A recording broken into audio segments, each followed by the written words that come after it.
ମହନା ବଜାରରେ ଦୋକାନୀଙ୍କୁ ଲୁଟି ଟଙ୍କା ନେଉଥିବା ଠକ ଧରା ପଡ଼ିଗଲା। ଆଜି ସନ୍ଧ୍ୟା 6 ଘଣ୍ଟା ସମୟରେ ଚତୁରତାରେ ଲୁଟି ନେଉଥିବା ଠକକୁ ଧରିଲେ ମହନା ବଜାରରେ ଥିବା ଦୋକାନୀ ମାଲିକମାନେ।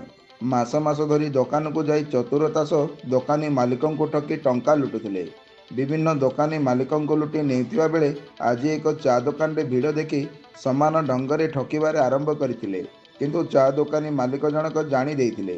ଦୋକାନୀ ମାଲିକମାନେ ତାକୁ ଅଟକ ରଖି ପରେ ମହନା ଥାନାକୁ ହସ୍ତାନ୍ତର କରିଥିଲେ।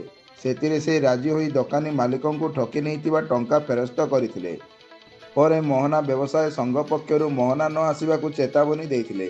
ଯଦି ମୋହନା କିମ୍ବା ଅଞ୍ଚଳରେ ଆଗକୁ କୌଣସି ଏଭଳି ଲୋକଙ୍କୁ ଠକିବା ଅଭିଯୋଗ ଆସେ ତାହେଲେ ଗାଁ ରାସ୍ତାରେ ବାନ୍ଧିକି ରଖାଯିବ ବୋଲି ଚେତାବନୀ ଦେଇ ଯୁବକକୁ ଛାଡ଼ି ଦେଇଥିଲେ।